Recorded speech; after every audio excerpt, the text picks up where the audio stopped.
Hi everybody, it's Stephen here for Bland Designs, and I just want to say a few words about this video of our latest Craft and Chat. This was filmed on September the 2nd, and it's something that we do every month. So the first Wednesday of every month we will have a Craft and Chat, and this is a spot where you can come on in a Zoom live presentation, and we just informally chat about the projects we're working on and share ideas and techniques and products we might be using. We might talk about things that work really well for us. We might talk about things that didn't work so well, because we can all learn from each other.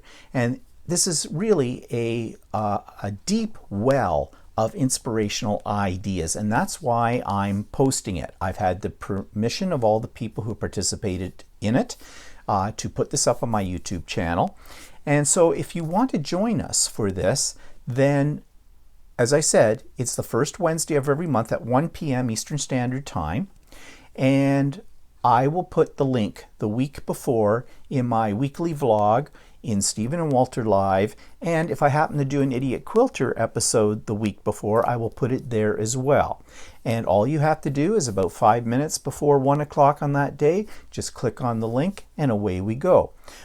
So I hope after you've seen this video, you'll be over any apprehensions you might have. It is a safe place, and we do not talk about COVID, and we do not talk about politics. We just enjoy each other's artistic abilities.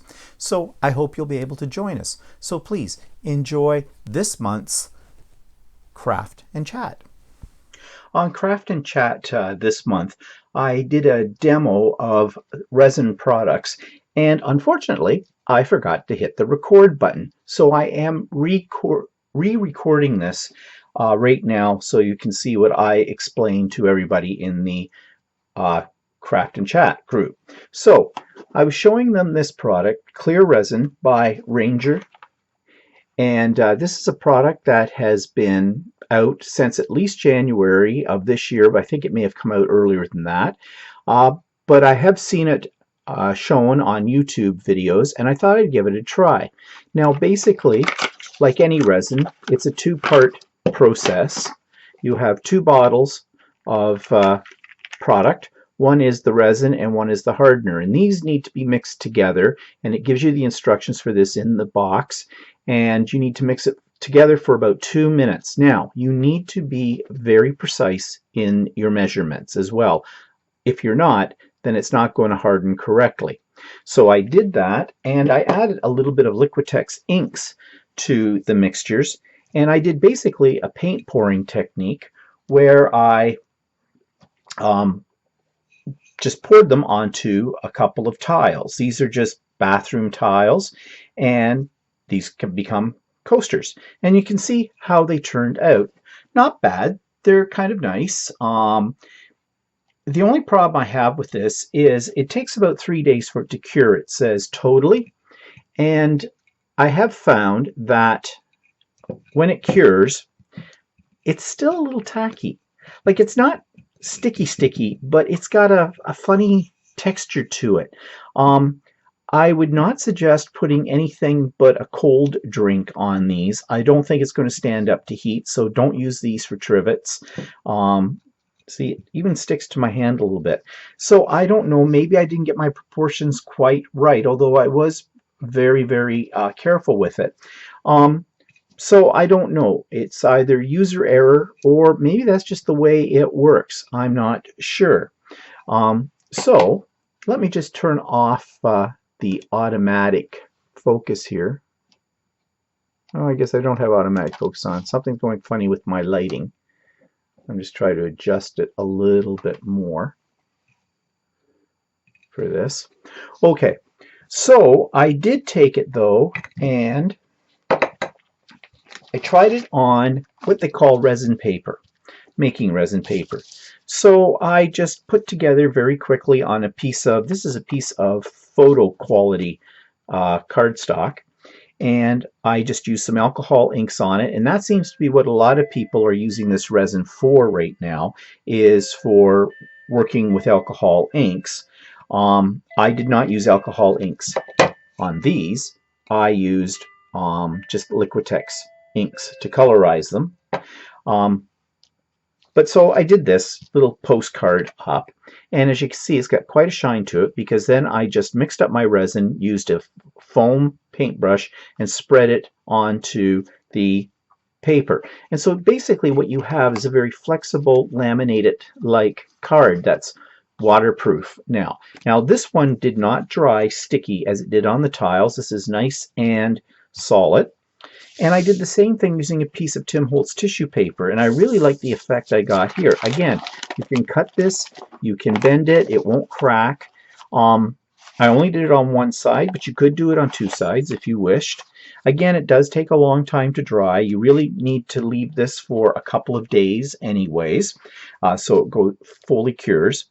And now you can use it as just like laminate it. So what you do with it, I don't know. But you can try. I'm sure. Now, one thing I thought you could do with this is you could use it as a journal cover. It would be waterproof. As I said, it's bendable, it's foldable, it doesn't crack.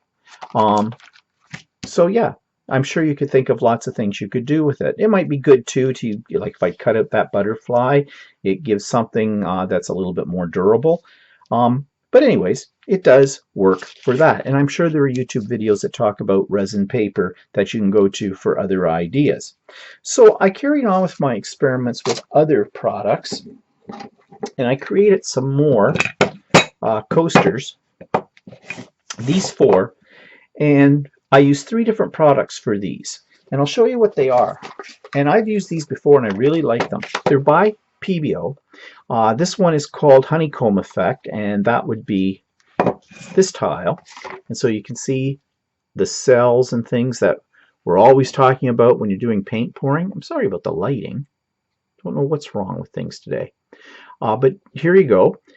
I think that turned out really quite nice. And all you do with these is they come in little bottles. The color's already there. You do have to stir them up a little bit. You don't get a lot in each bottle, and they are expensive. A package this size that has 12 bottles in it, 0.68 fluid ounces or 20 milliliters, ran me around $25, $26, I think. It may have been even more than that, but I'm not sure. But a little does go a long way. But if you're going to do a really large canvas or a really large tile or something like that with these, not as economical as, say, using the resin that I just showed you. Now, they do have a resin-like quality to them. I'm not really sure if there is resin in the product. But these, unlike the ones I did with the Ranger inks, feel very, very smooth, non-sticky to the touch. So I am thinking you probably could put something that's hot on top of these. Again, you'd want to experiment with that, and I haven't done that yet to see whether or not that is true. But they are very nice, and this just makes its own colors. I poured several colors just like you would with paint pouring, and this is what it turned out. And here's another one. This is called Moon, and it gives you a totally different effect. They call that a hammered effect. So, and it does look like that. So depending on which ones you buy, you get different effects. And these two are done with Vitrol by PBO, same kind of thing. But you can see a totally different effect. Now, of course, I did use different colors in these. These are smaller packages. They have about 6 bottles, 20 milliliter, and I think they run around $15, $16 for a package. And this says transparent colors for glass.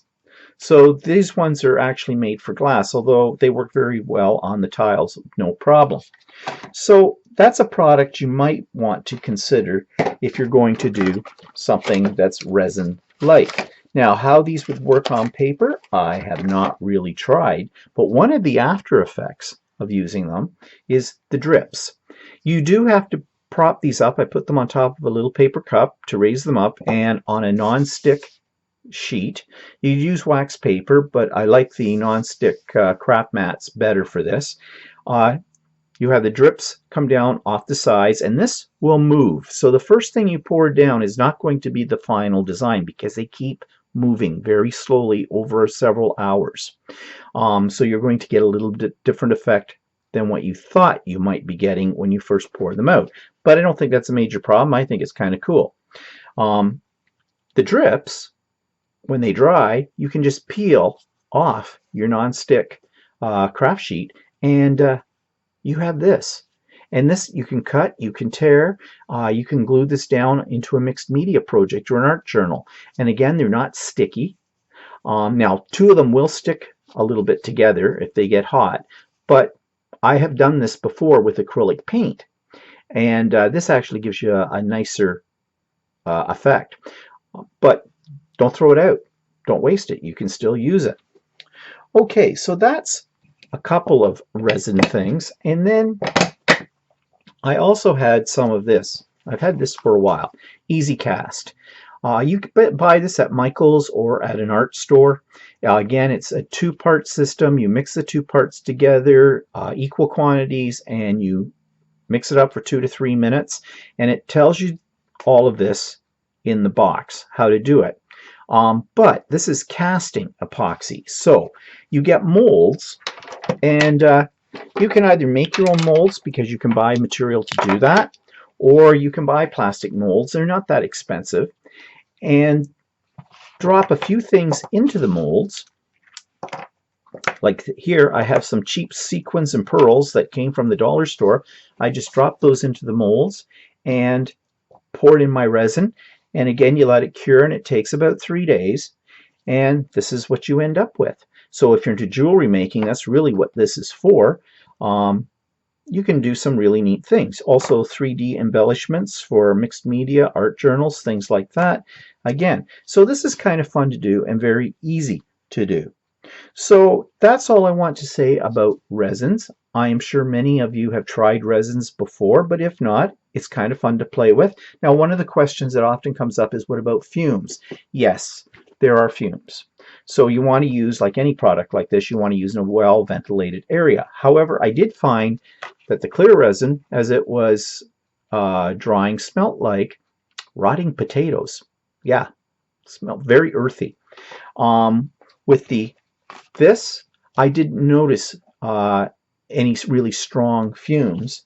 And with the Pebeo, a little bit of a fume, but again, not strong. None of them are really strong, but I really don't suggest that you hold your head over top of them and sniff the fumes. Not a good idea.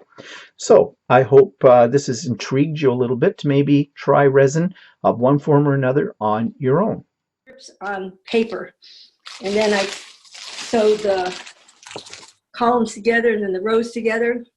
And of course, with the last time I was here was Monday, and I was in a hurry and I sewed the rows wrong. So I had a frog stitch today. You know, rip it, rip it, rip it. So that's what I've been working on. And some knitting. I knitted a hat and working on another one, and I've already donated the hat. I donate the hat to the Oncology Center. Oh, okay. So that's what I've been working on. And what's Karen been working on? She's coming. Well, let's see. Let's start with the quilt. What do you think? Yeah. Show him this quilt? Did you ever show that before? Not to him, but not to this group. Yeah, I don't okay. think so. I don't think I've ever shown anything to this group, have I? No, I don't That's think right. you have. You were at my house and you didn't have it with you. That's right. Okay. This is all. This is grown from what's called crumb quilt blocks. Oh, yeah. So That's really nice. And that's just Yeah. little scrap pieces, right? Little scrap pieces. Yep. yeah, each block is what's called a crumb quilt, crumb block. Little tiny pieces. Yeah. And then I put them together in 12s. What? 1, 2, 3. 3 by 4. And then that filled up the center of my bed. So I decided, well, I'm going to add borders and stuff to it and make it a bed quilt. And then I needed more on the side, so I did some more smaller crumb quilts on the side. So the whole thing is kind of almost a queen size bed size. A little bit bigger than a double bed. Because I got this idea a couple years ago. I wanted an antique bed, so I bought this antique bed, and little did I know that they weren't standard sizes at that point in time. So although it was wide enough for a double bed, it's like 3 inches shorter. So then I had to get a special mattress for it. So it's just been a one thing after another. So Let me have that. You just show the other one. and So, then yeah. then my easy thing I'm working on. This is just a panel, a Christmas panel, Well, that's nice. which I backed, and I'm top stitching all the designs on it. So you're So kind of following, are you following the designs then for the quilting part? Like just Yes, I outlining am. them? Yeah, Yes. that'll be nice. So Yeah. I think that'll be pretty when it's done. Yeah. So those are the two things I'm working on right now. Well, they're both very nice. Okay, that's great. Anything else you guys want to show us while you're on the spot in the spotlight? I can't think of anything else I'm working on. Well, I've been not doing too much. Finally getting that diamond thing done. I'm hoping to have it completely quilted by our next meeting. I hope. Okay. Yeah. Okay. Well, good luck with that. Yeah, I know. And I'm not a quilter. That's why I'm in her group, you know. Yeah. I'll probably stitch in the ditch. I'll end up stitching no, in you're the not going to ditch. stitch in the ditch. I'm not going to let Well, you. I think- Afterward. I think the diamond quilt kind of begs stitching in the ditch anyway. There's so many seams. Yeah, that's true. That's true. I forget what I did on mine. I was just going to ask you what you did. I think I just did walking foot quilting, and I think I just did wavy lines, which is I'm famous Oh, for that's that. right. Yeah. That's actually good a good thing to do. Yeah, Um, actually, it's easy, and it's You just fast. find Did you put borders on yours? Yeah, I did. Yep, Do I you did. remember what size you used? Like maybe an inch for, I'm going to do black first, just because Yeah. I had black. I knew black, and I'm probably going to do red next to it. I think I just did a single border, and I think it was probably 2.5 inch Okay. unfinished. So it'd be 2 1/4 finished with it. Yeah. But okay, that's great. All right, Who's- thanks. Thank you. Let's go to Walter in the spotlight. Put you on spotlight. Take yourself off mute. What you been working on? Well, I've been doing this embroidery project that you gave me, right? Because you were trying to get me to do it. I haven't really finished it yet, other than that I've stitched it all out. It's a haunted house, right? And eventually I put it all together, I guess, right? Front Yeah, and you back do. You of put the it all house, together. sides of the house. Boy, the sucker used a lot of thread. I went through 1,000-meter spool doing this thread thing. And this is the roof. And the other roof. And there's side pieces like a tree and a fence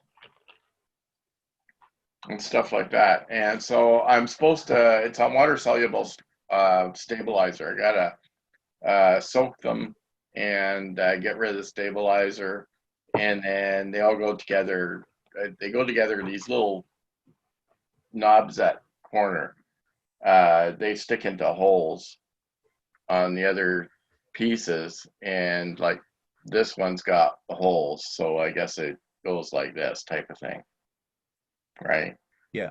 And becomes a house. So I haven't done that yet. That's kind of my first project doing that. So And there's a spot in the bottom where you can put a little tea light or a little LED light with colors. I have ones that switch colors automatically, and so it looks really great because it glows through the fabric. And believe it or not, that stuff he's got on there, the water soluble, when he starts to wash it out, you don't wash it all completely out or soak it all out. You leave some of it in. It's basically a type of glue. And when it dries, all those pieces will be stiff. So it will all stand up when he puts the things together. But this is his first one. It's not my first one. I've made a couple of those kind of things before too. But they're kind of fun to do. So what else are you going to show? You're going to show your shorts? Well, I showed it on Sunday. I did shorts. I have a group of people that I do Zoom with, and we've done 3 garments. We've done a long sleeve shirt, a short sleeve shirt, and now a pair of shorts. And I just finished these shorts on Sunday. Um, and they've got a nice zipper top and cargo pockets with snaps, and I have back pockets that are slits. And they actually they fit pretty good, so it's actually a really good project. I'll do another one like that. I think I'd leave off the cargo pockets because they're a pain in the butt. But anyway, you it turned out really good. I'm really happy with them. So considering that's like I've never done any kind of garments before other than the 2 shirts and the cargo shorts, it's been really interesting doing that.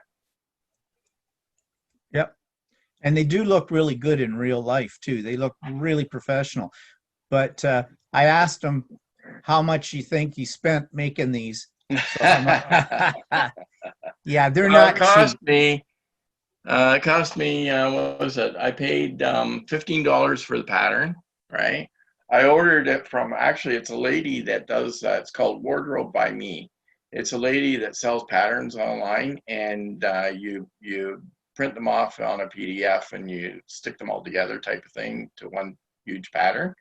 And she lives in, I think, Denmark. And she apparently, well, problem is that patterns for men are hard to find. So there are only a few places around that sell them, and there are a few, like Vogue or something like that, sells patterns as well in the regular store. But the guy that was teaching the class recommended this pattern, so we went with that pattern. So it was Wardrobe by Me. There's another one called Thread Theory that does patterns as well, and they're located in Vancouver. And they also do women's patterns and stuff like that too, but they're a little bit more unique than the big name manufacturers. And so he does the pattern first and tests it out, and then he will do the class. And he does the class on Zoom, and it's worked out for me. I can follow along and able to do everything that he suggests. So for being a somewhat novice sewer, it's been really a good experience for me. So how much did the shorts cost? Oh yeah, I was back to the wholesale. The pattern was $15. The class was $60. The fabric ended up costing me $90 because the only fabric I could find, he suggested a stretch cotton twill, and it seems to be hard to get in Canada. So he suggested ordering it from fabric.com, which is in the United States. And I ordered it from them, but the problem was it was $15 a yard, and I ordered 3 yards, so it was $45 US, right? And then $20 shipping US, and another $7 in duty when it came across the border. So that basically worked out to about $90 Canadian. So if you add everything up together, it's basically a $200 pair of shorts. But on the other hand, what is actually really good about it is that I learned a lot from it, and I think that's something you can't put a price on. So yeah, Nancy said the shorts are custom, so worth it. So like, yeah, you customize the shorts to, if you go in a store and when you try to buy anything, sizes never seem to fit right anymore. I swear, I can't get a pair of 32s anymore. They all just seem to come out at 38, and I don't understand why that is. Actually, what's really weird about the shorts patterns or the shirt patterns is that they're completely different sizes than what you would purchase in the store. Like, I mean, I normally have a 36 to 38 waist. Liar! Oh, I'm not a liar. 36 to 38 waist. Actually, I measure 39, and that's what I buy in the store. And the shorts that I've made are for 39-inch waist, but they're considered a double extra large, which is not something I really am proud about. But that seems weird too. And same with the shirts that I was making; they were like a double extra large, which I normally buy a large in the store. But Oh well.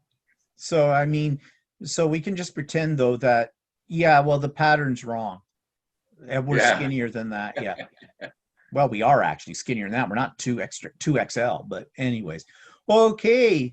Thank you, Walter. Let's go on to our next person. Jeannie, I'll put you in the spotlight. There you are. I've been working on a quilt from, this is Gudrun Erla's Ooh, harmony quilt that she did. She did a online quilt along about 2 or 3 weeks ago. So these are my blocks, and I've gotten all the blocks done, just haven't assembled the quilt. But what That's I really wanted cool. to talk about Jeannie, is, Jeannie, yes. you're showing me my Christmas present early? Actually, this one is not yours. This is for me. It's the first one for me ever. Yours is almost. But I like it. Yeah, oh, okay. All right. Okay, well, it's yours then. I'll send it to you. No, I have 4. She's given me 4 quilts that I use every day. Well, I have a different one for you this year. Okay. Anyway, but what I wanted to show you guys was some of the little tools that I've used, some for the first time on this quilt. And I mean, you're probably familiar with some of them. These are called ruler stickers, and they're Gudrun Erla does them. GE Designs. Can you see? I'm trying to. There you go. Okay. 192 stickers in 3 colors, and you use them on your ruler to mark where, lines so that you can do repetition easily. Oh, And okay. what I really like about them is I think that they would be very useful in other crafts. And for example, I use them to, on paper. They're repositionable. You can use them many, many times. Go a little bit more to your left.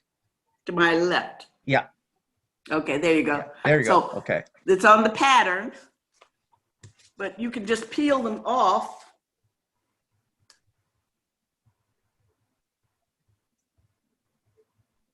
And reuse them multiple times.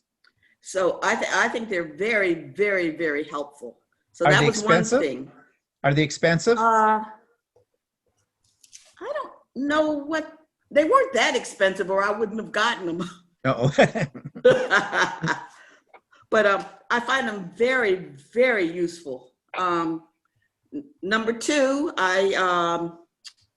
is this precision piecing, what is Easy Press pen, which you recommended, Stephen, and I love it. It has made my blocks so flat. Yeah. Just amazingly flat. And that's from Acorn Products, and I think you said that's a Canadian company. Yes, it is. So love, love, love it. The number 3 is, this is from Quilter Select. It's a glue stick. Quilter Select, I think, is a subsidiary of Floriani. And what I like about it is that I just take it and just put a little teeny dab in the corner of a piece, and then just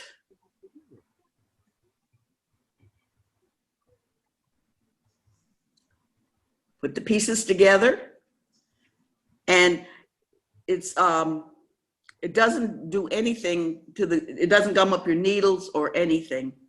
It dries clear, and it's just a really good product. So I really liked it. It really made the piecing much more precise than I think than it would have been.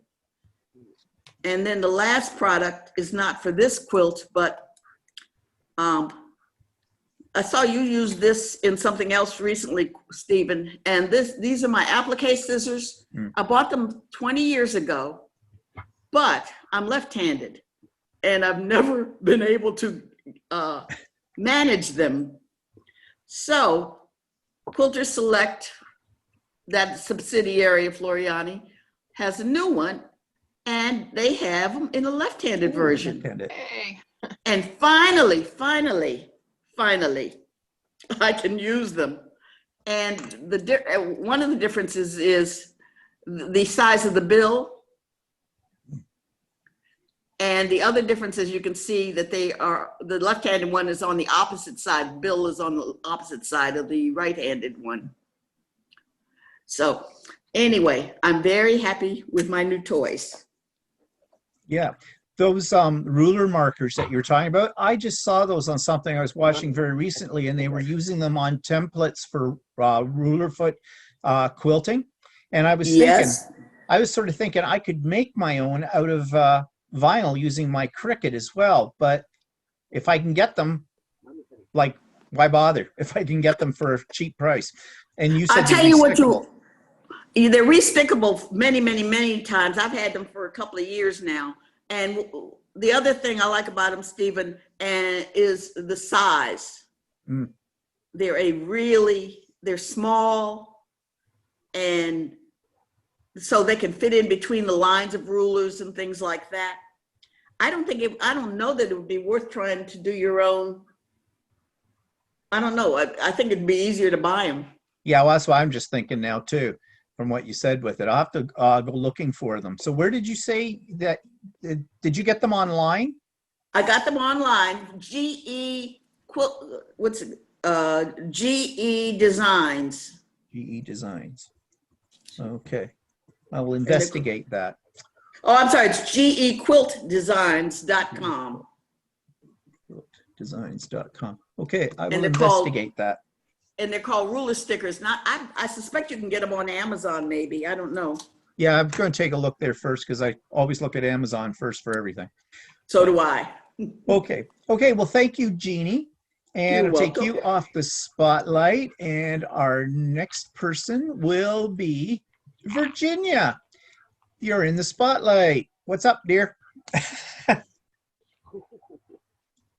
Oh, it can't hear you, dear. Unmute. Unless we want to read Okay. lips. There we go. Can you hear me now? We can. If you've heard of Helen Godden, she is in Free Motion Quilting. And on her website, she has tutorials. The rooster is free. You can do that tutorial for free. And earlier this summer, I did a block of the week design with her. And so it ended up with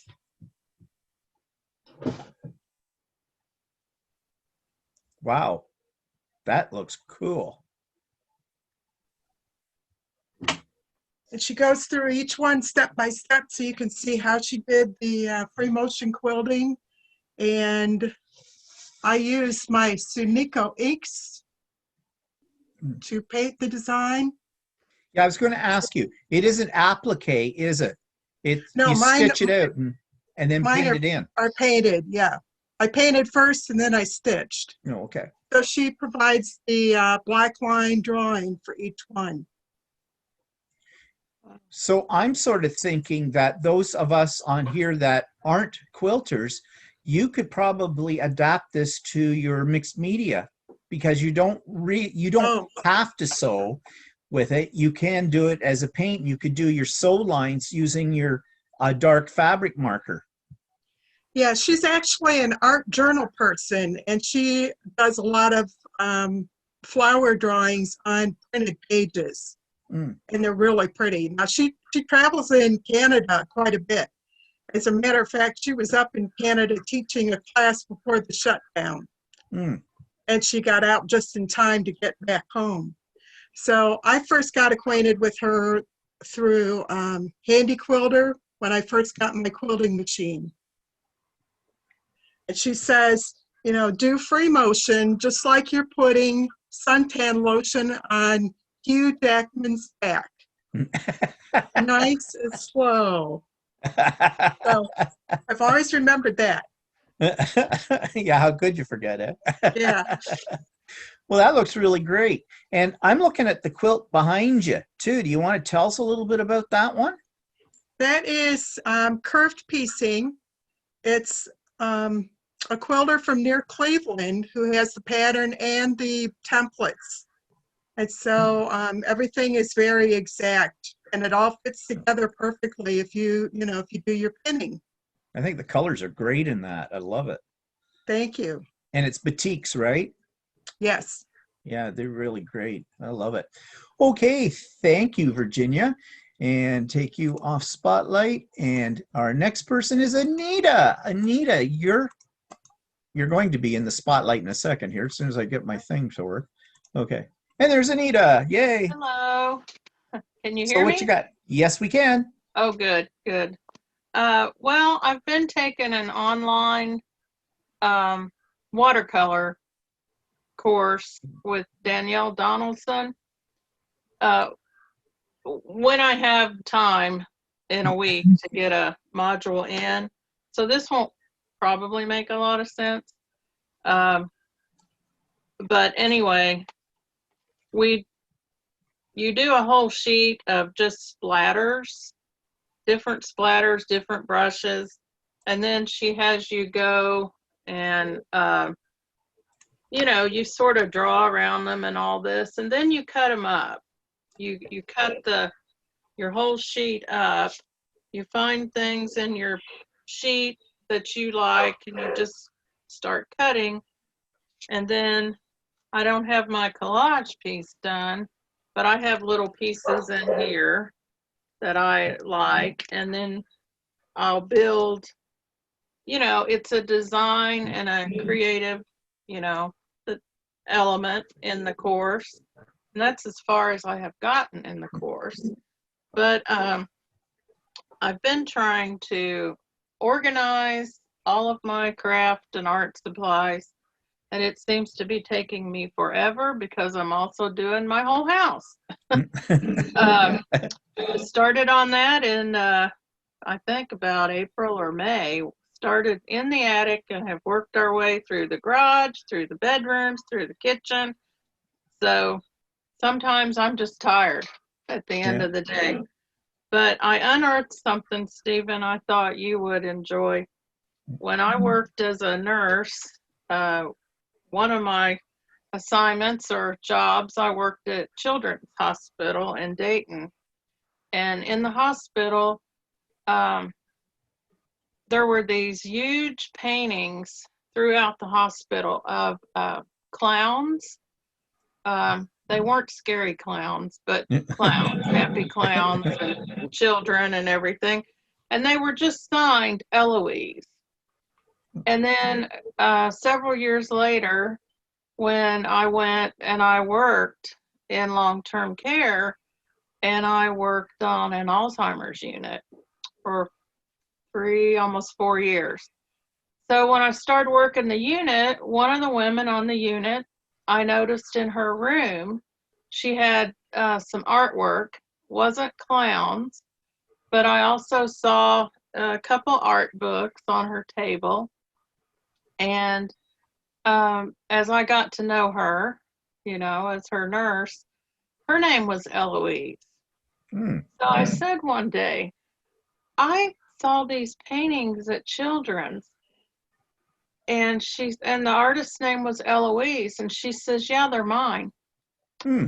And I found out that she was quite an artist. She was, in her career, she advanced to the art director for Gibson greeting cards, Oh. which is like similar to Hallmark, but it was located in Cincinnati. Hmm. And so anyway, getting to know her and her family and her sister, at one point in time, they had to have an auction of her home. And her sister called, well, I'll backtrack a minute. When I found that out, then I took magazines, artist magazines in, or if I got a new artist book, I took it in for Eloise to look at. And excuse me. And so as things progressed and she got, worse with her dementia and everything, but the family had to sell, her house had to be auctioned. And the sister called me one day and said, we have to have anything left in the house on Saturday, it has to go to the auction. And I have boxed up Eloise's art room in her home. And she said, I have 2 storage units full of stuff. And I wanted some of this to go to someone who would use it. So she had me come over and we carried out 24 boxes Oh. of art supplies and books. And then as I went through that, a lot of it was personal, was her drawings and everything. But I have an entire box of original greeting card designs, the Gerber babies, Christmas designs, everything. But I found these cards because I had to organize this today. And I thought, well, Stephen would like these. But this is a little Christmas card. And it's the prototype. Yeah. So it's hand cut, and then there's the little sentiment. That's cool. Hand painted. And then here is one. This is a Valentine for brother, and that's hand painted, and that's a prototype with the dog and the little envelope. Yeah, and I don't think there were little hearts up at the top, but that. Well, those are definitely worth hanging on to. Yeah, I have. I'll show you in a sec here. Here is a little one. This is a surprise for a 6-year-old, and it's a little box, and you open it up. Oh, that's cool. And it's a clown and everything. But she had a thing for clowns, didn't she? She did. And then here she drew, well, she's just in pencil. It's candles. It's hard to see because it's pencil, but it's candles and like Christmas balls. And then, you would open it. But then here is a completed, it's not the same design. Here's another hand cut candles. And then here's a completed card that was candles and ivy and everything, Christmas. But I don't know if you can see this, but I have all these tissue paper. All of her original thing is done on like tracing paper. And then this card that she did, here's one. Here's the, front, and you opened it up and there's I think they're little angels holding candles. And then here was the card, you know, her prototype. And you opened it up. And there's the little. So I have a whole lot of that. I thought you would enjoy that. Yeah, well, that sort of gives us a glimpse into the process, right, of And card yeah. making, how they do And that for commercial. here's a would be in the card. It's a Christmas tree, you know, here, and the window, and then there's hard to see a little, but there would be Yeah. a little design inside. So that That's was really cool. from Eloise. Yeah, I mean, that's really interesting on several levels. I mean, because you knew who the artist was, and now we get a glimpse into the artist process, and not only Right. that, but how this goes to commercial level too. Oh, You know, yeah. lots Oh, of us yeah, make we have- cards, but we don't go to the commercial level. Never thought about that. Well, I have an entire, I just filled it today. The box they were in was falling apart, but I took like a gallon size freezer, you know, bag thing, and I just have tissue paper of all these designs, all the Christmas ones, Easter ones, Gerber baby cards. Yeah, I just filled it. It's about this much in there. So, and I have other things of hers too, but that's what I unearthed today. And then I've unearthed this that I'm going to work on this winter. This is an unfinished object A UFO. of crewel embroidery that Oh. I started many years ago. It is a Oh, that's nice. a basket of summer flowers. It's quite big. And That's so going to take a while to finish. I got some to go. But I can't tell you how long ago I started that. Yeah. Well, it's going But- to keep you off the streets this winter. Well, I thought, you know, Nita, it's about time that you dug this out because it has gorgeous colors in it. It does. The basket and all the flowers. Yeah, So, you've and got I more have- patience than I have, that's for sure. I have a frame for it. And then I have one more piece to show you guys. When I was, oh, no, I got two more. I lied. But I was, you know, working on my kitchen, dining area, and working on fall decorating. But here's a piece I did, a mixed media piece.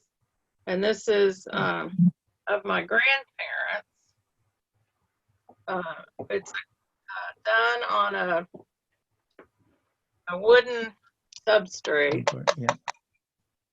And then I collaged all different, what do you want to say? Just book pages and that said different things, dictionary pages and so forth. And then my grandparents, that photo was printed on tissue paper and, you know, that's put down. And then everything is sealed with melted beeswax So you did it in caustic. and caustic. Yeah. Yeah.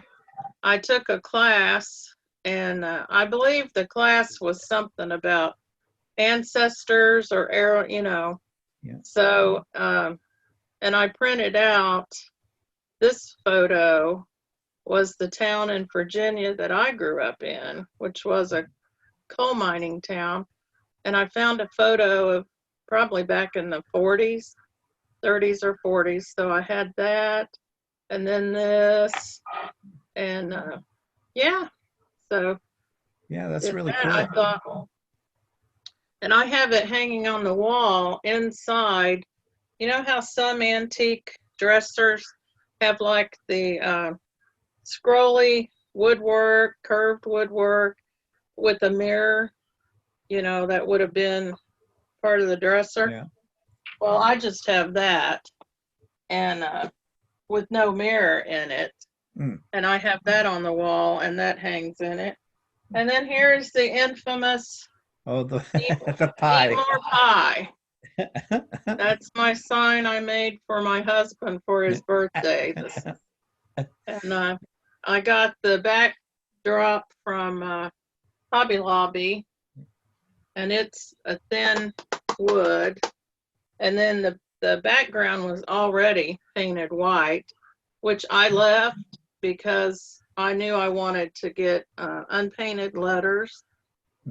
And so those are red, and the little cherries. And he loves his sign. So we have that now hanging in our kitchen. Well, it's a motto to live by. And that's it. Okay, well, thank you, Anita. That's great. Okay, so I'm taking Anita off the spotlight, and our next person will be Gina. You're in the spotlight. Turn off your, oh, put on your microphone. There you go. You're Am on. I on?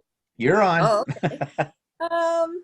Well, I love everything I've seen. Everybody's so talented, and I did use the quilt a lot.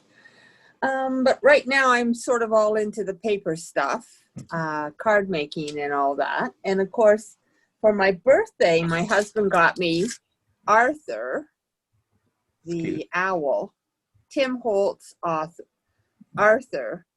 And I've been looking at the videos to put him together, and that is very involved. There's going to be lots of little pieces. But I am anxious to maybe make something with that. But of course, you can hear me, right? Yep. Okay. Of course, I really love the tunnel cards because I was making all these little tunnel cards. 3D tunnel cards, and of course I've turned some of them into explosion boxes. That's so cool. I know I can't get over the versatility of these tunnel cards. I don't know, this group I may as well show a few because this is Love that one. I haven't been working on too many more, but there's the time clock, and of course they fold up. Yeah. To be mailed, and then on the back I would put little tabs that you could write a message on, or if you have grandchildren, fill with money. And if anybody doesn't know, Gina is big into steampunk as well, if you can't tell. Yes, that's why this particular card will be mine. Yeah. Very much into steampunk. But and also you can turn them into flat cards as well. The die is such a pretty die that you can cut everything out. Let's see. May as well show a few more. I'm going to be giving these away soon. My granddaughter, one likes owls, and the other one likes fairies.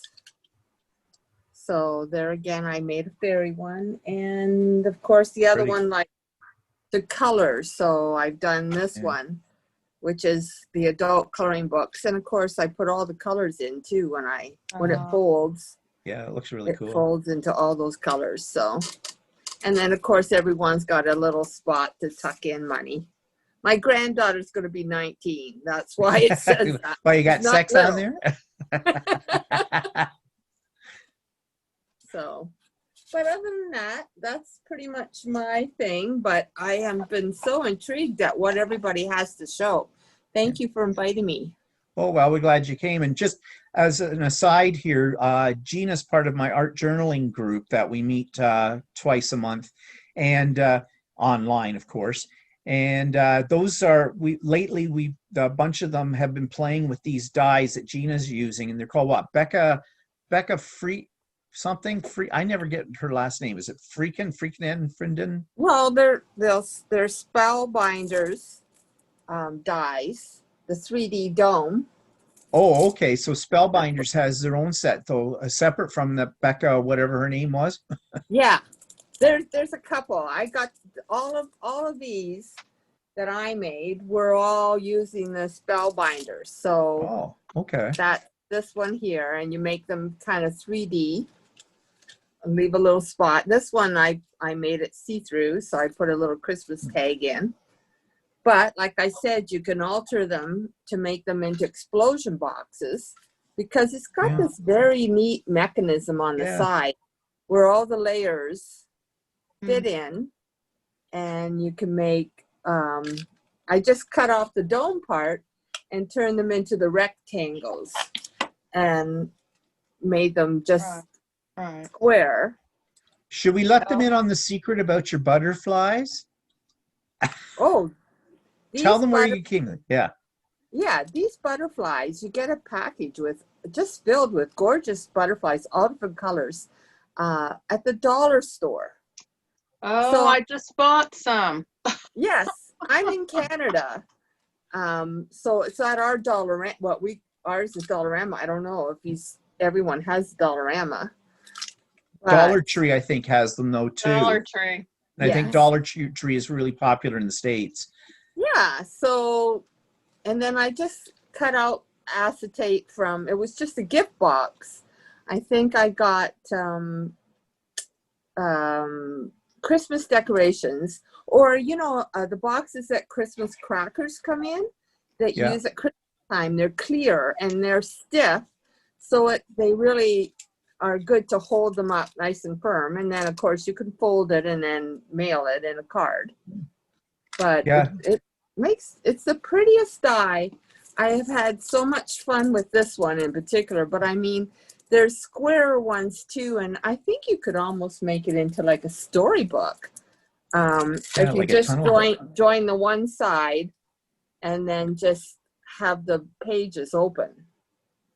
You can Yeah. make it into a whole book. But you don't need to spend a lot on your embellishments. You can go to the dollar store and you can find all Yeah. kinds of good stuff. Absolutely, because there's butterflies, there's flowers, there's bugs, Yeah. there's feathers. Yeah. All kinds of stuff. And actually, the Art Journal group right now, we have a challenge going on, and we're taking little divided boxes that had embellishments in them that come from the dollar store, and we're going to do something with the boxes. Actually, I've already started working on mine, but I can't say anything. It's a secret okay. for a while. But anyways, okay, thanks, Gina. And Awesome. take you off Spotlight. And our next Spotlighter is Billy. You're in the spotlight, dear. And turn on your microphone. There we go. Is it off? Okay. Okay, what you got to show us? Well, my youngest grandson, he's gay and he likes animals. So I thought, well, I had this bright colored fabric, and it was during the gay day, March. Yeah. And I thought, oh, Okay. I'll make this for him. It had kitty cats on it.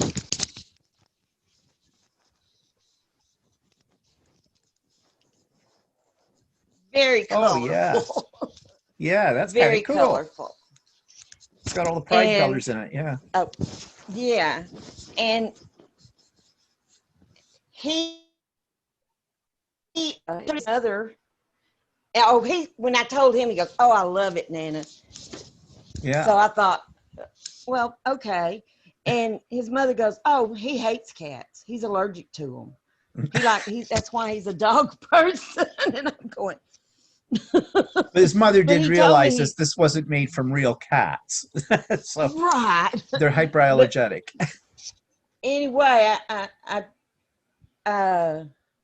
he told me, he said, Nana, I ain't never going to turn down a quilt from you. But instead, I made him, took the binding tool, ruler, and made him the binding tool star one Oh, yeah. for him.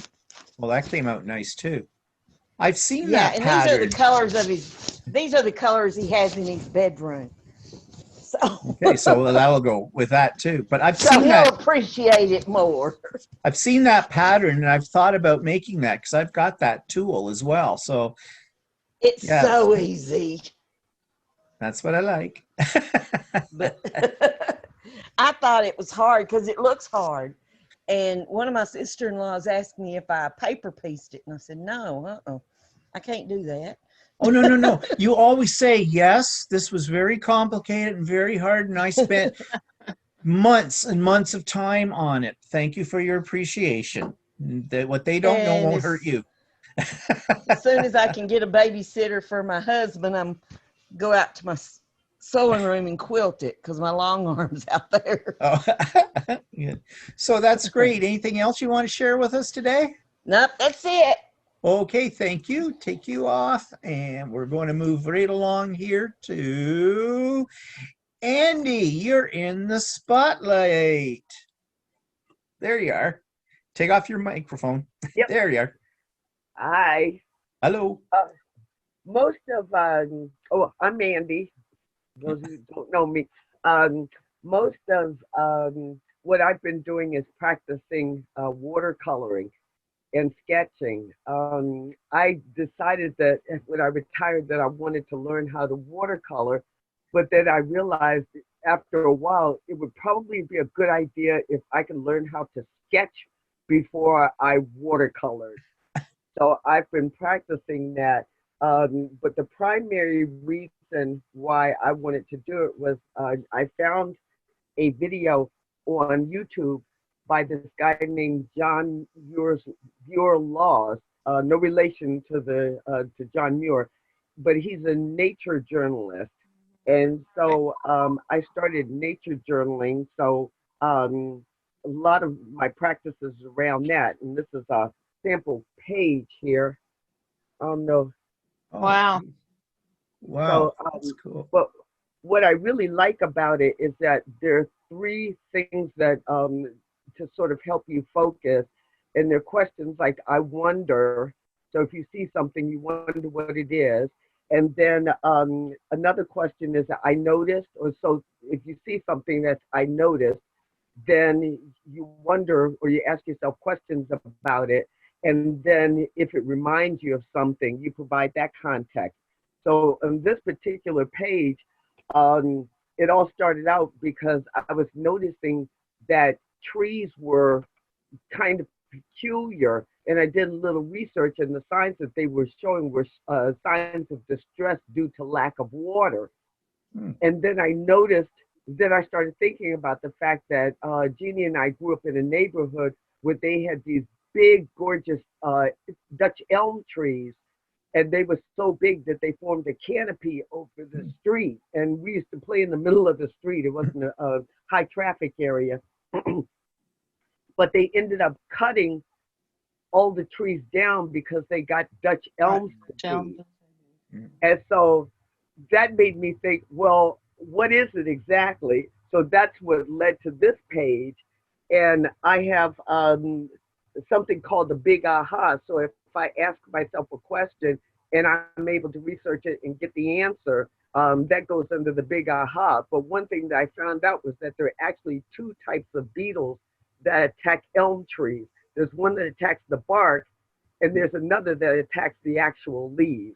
So, and then I drew pictures of them and watercolored them. So all my practicing has been around being able to nature journal. So, You know, Andy, I yes. was looking at your journal pages in there.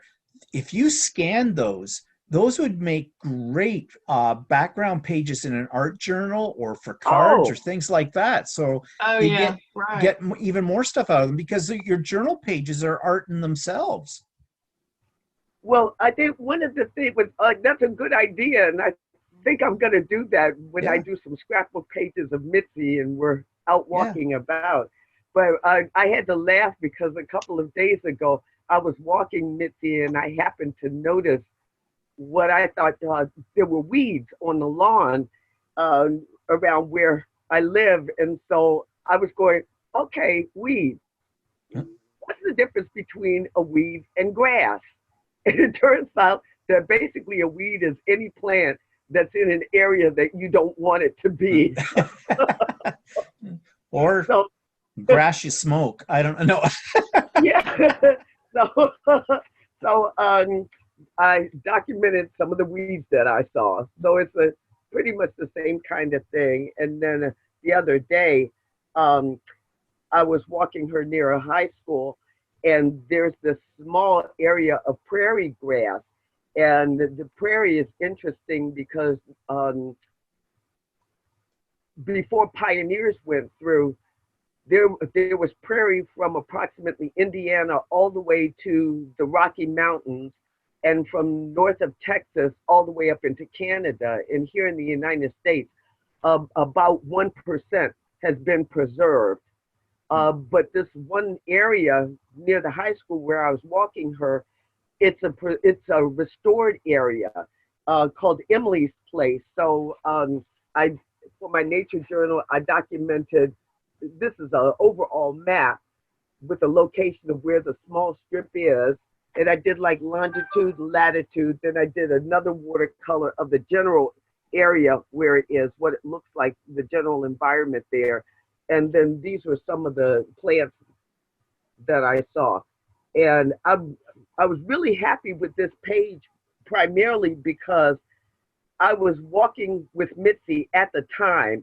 And so I had to sketch very fast and color it very fast before she started pulling on the leash. So that was a lot of fun. All of my stuff is pretty much around nature journaling and that kind of watercoloring and sketching. And then at the start of COVID, I wanted to keep practicing watercoloring. And so I decided that I was going to do a sketchbook on a journey around the world. And so I started sketching. I go on the internet and I pick a country and find out what its capital city is. And so then I sketch something from what I see. So it's kind of weird because I have this like this. These are done this way, but I still had extra room. So I also flip it around like this. They're Right. beautiful. Yeah. God, I wish I could do that.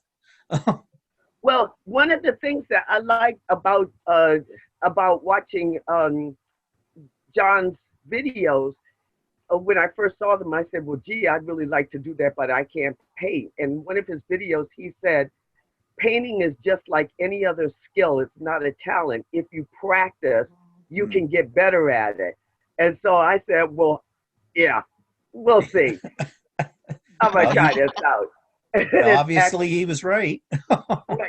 I couldn't even draw a stick figure straight in December. So, but yesterday I went crazy on doing lighthouses. That's really nice. And I'm trying some different techniques on that. In terms of new toys, I kind of splurged and I brought myself a set of squirrel brushes. And I have a few different brushes, but these are like comparable in size. But what I like about these is that they hold a lot more water than these. So, Right. So it's a challenge learning how much water to have. And then the last thing that I worked on, Jeannie, you'll recognize this, was a scrapbook page to go on my general scrapbook page. It's Piggy. Jeannie, you recognize that? Oh, I don't know if Jeannie's still on. This is a piggy jar that my aunt gave my parents for their first wedding anniversary. So this piggy jar is probably about 75 or 80 years old. And when my dad passed away, my mom passed away before my dad, but when my dad passed away, we were going through things and nobody else wanted the piggy cookie jar, but I did. So I have the piggy cookie jar and I hope to pass it on to my son. So that's kind of all I've been doing.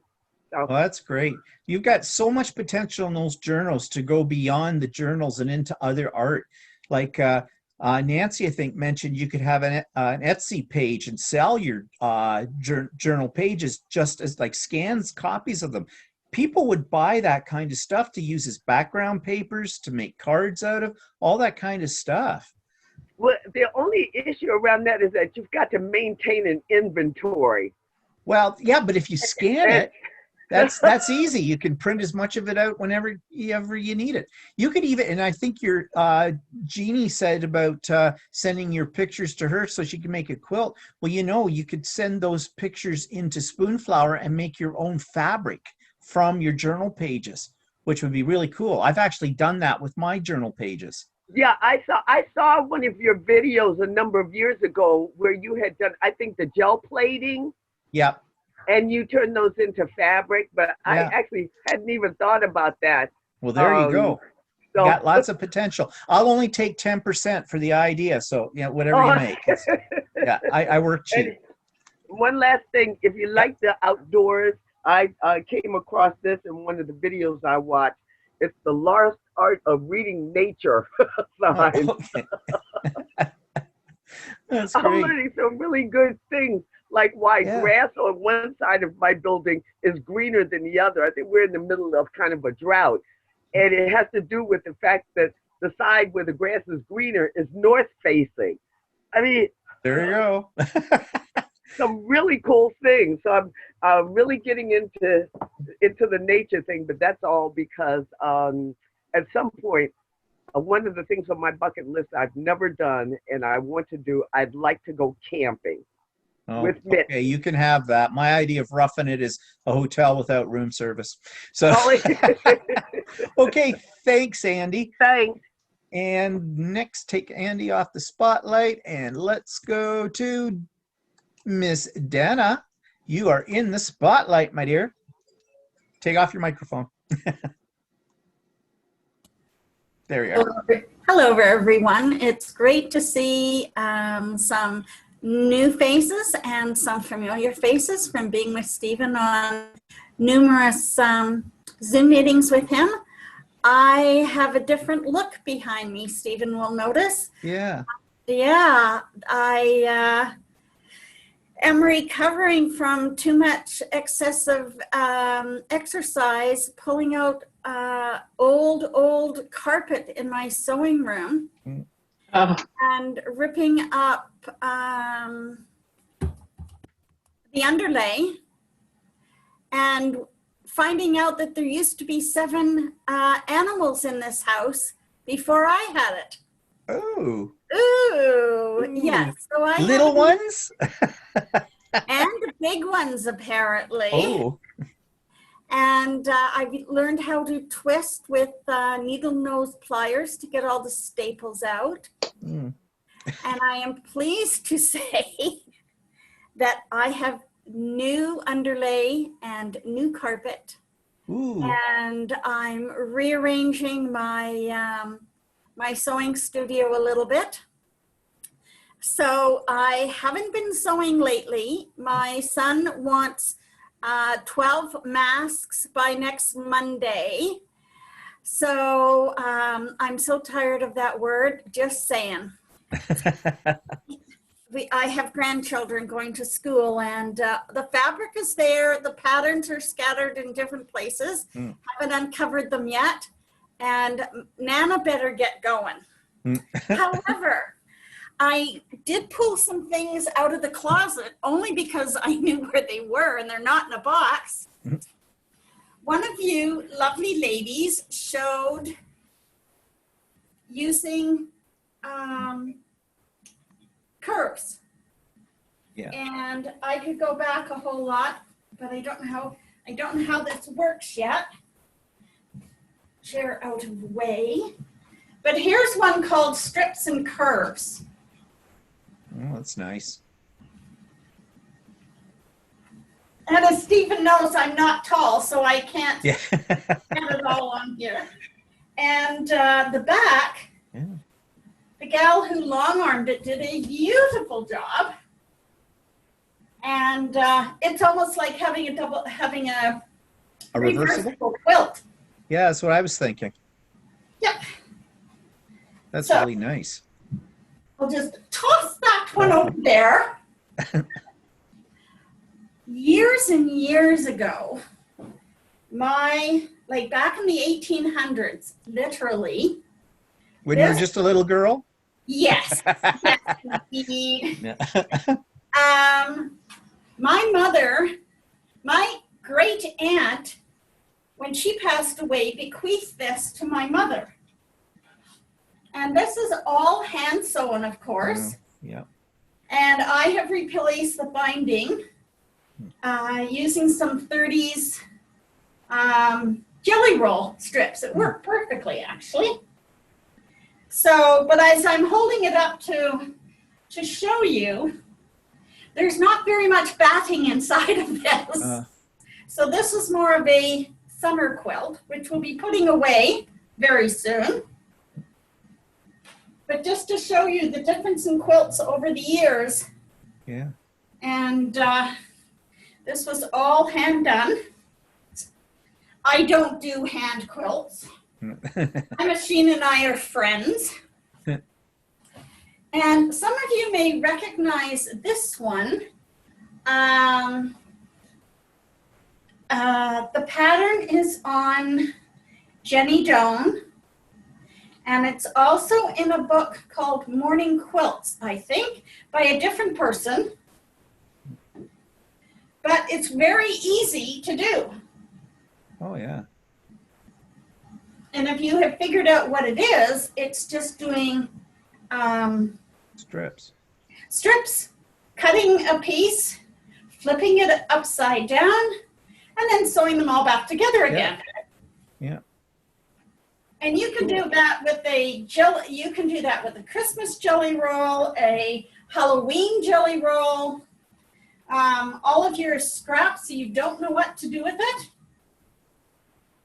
And it comes out different every time. I don't think I did that one right. Hang on, let's go. There, see? You can have a different view every way you go. Now, you know what I was also thinking?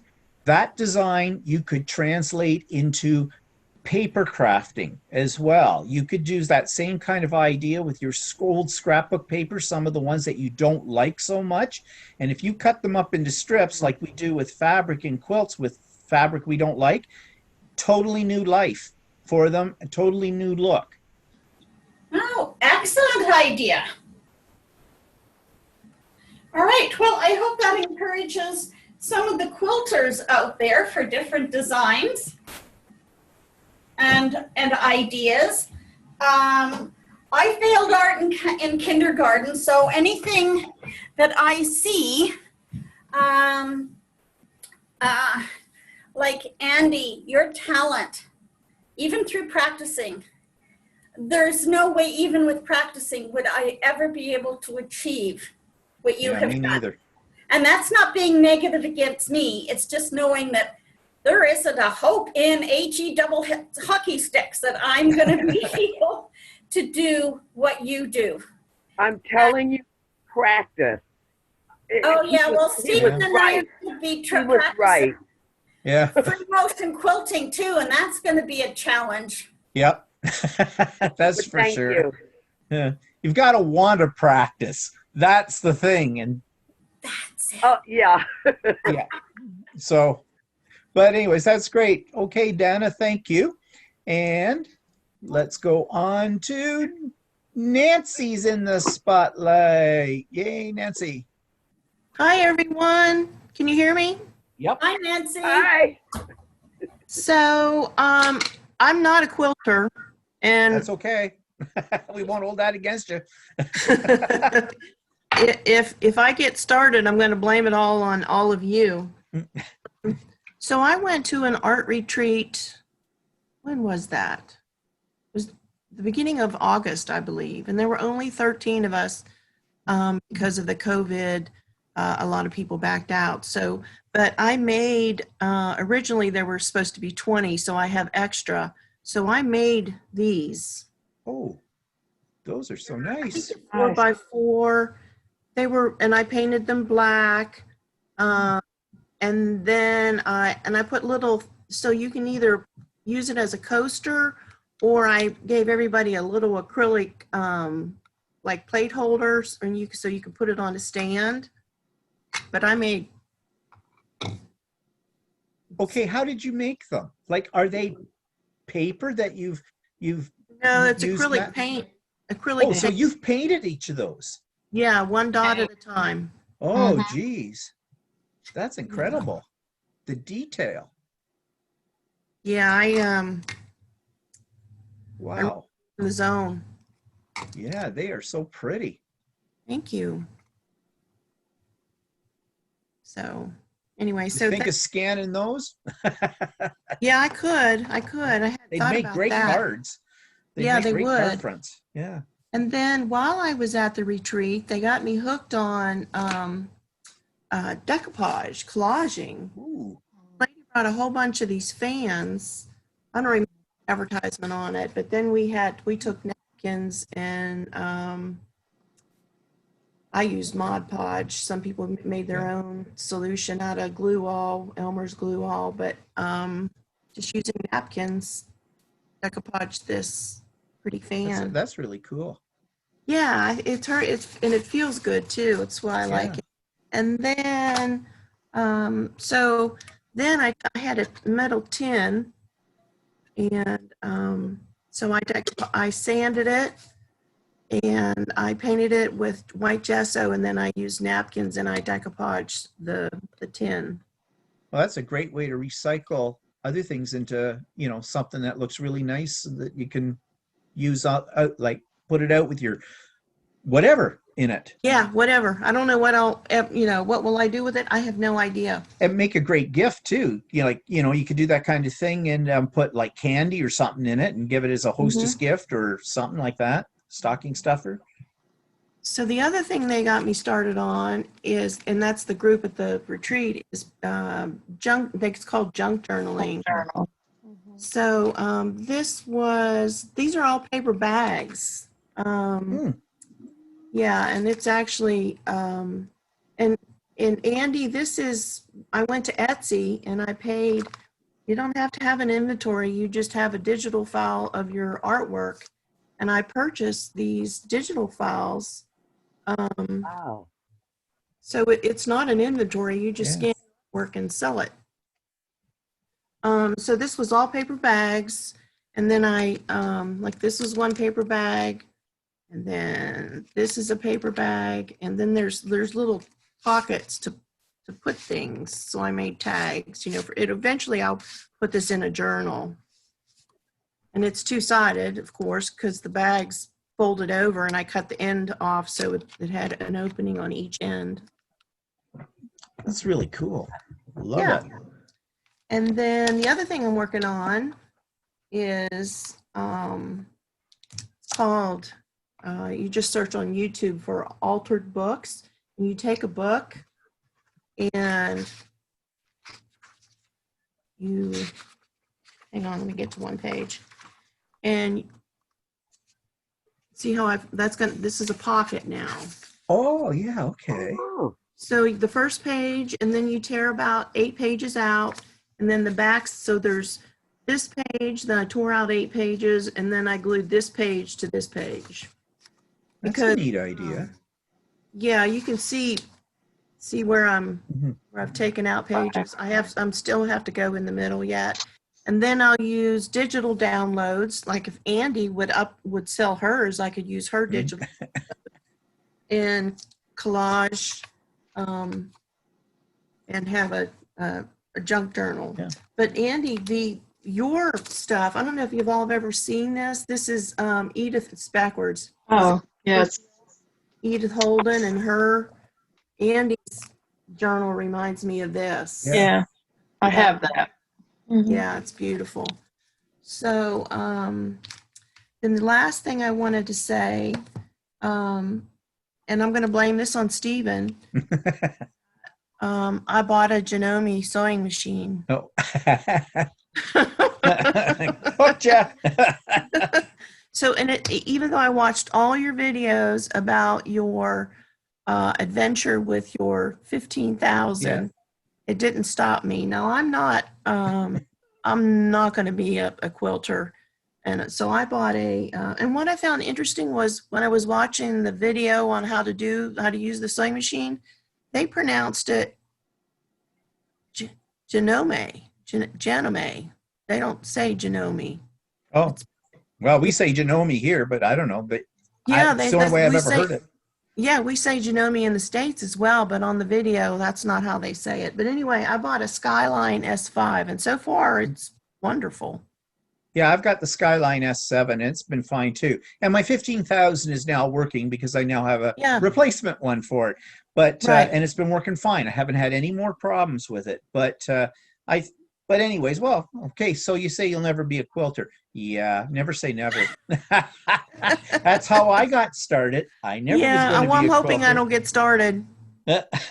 I've got enough going on. Yeah, we never have enough. Okay, anything else, Nancy? No, that's it. Thanks for having me. Well, thanks for sharing all of that because that gives us even more ideas. So I think I've covered everybody. I didn't miss anybody, did I? Nope, just me. So I'm going to spotlight me again and show you. Now, some of you have seen this already. Well, Gina anyways. But I am doing on my vlog a series showing how to make this. But this is what I call my book house. Yeah. And this was a paper mache house form from Michaels. And I had this base part in my collection of junk that I didn't want to throw out because I had a little drawer. But as you can see, I have little people peeking out of the windows. And I put this all together, and I've got little gingerbreading around the edges. I really had a lot of fun making it. I made the little weathercock on the top of it too. But this is why I call it a book house, because this drawer opens up, and inside I made a series of little booklets, signatures, which are all just lined paper, and each one has a watermark of the house. Like on the cover of these, there's a picture of this little house on it, and they're titled, trying to balance several things here. Each one has a little title on it. Like this one says general notes, another one says memories, another one thoughts and ideas, and I think there's one on travel.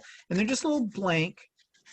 Get the light so you can, light's not so good. But you can see I watermarked the little house on each pages. And then they fit in the little drawer, as I said, and I bundled them all together. But there is another bigger album in here because the roof comes off, and inside is a mini. Could be a scrapbook album. It could be a art journal, and it's made up of several signatures. I've got them on 2 different colors of paper, and it's nice paper. It's not copy paper. It's like I think it's called resume paper. It's a little thicker. It's a linen base to it, and these come out. So when you fill them up, you can just pull them out because they're on elastics. And I grabbed the elastics on the corner. And so like a traveler's notebook, as they call it. And so you can put new ones in, or if you're doing it where you're going to do something that's involving watercolor or painting, you can take it out so you don't muck up the other pages. You know, you do it on the one, and when it's dry, you put it back in, and it just fits right inside the little house. And that's why I call this my book house. And I had a ton of, okay, get the lid on. Second here, goes that way.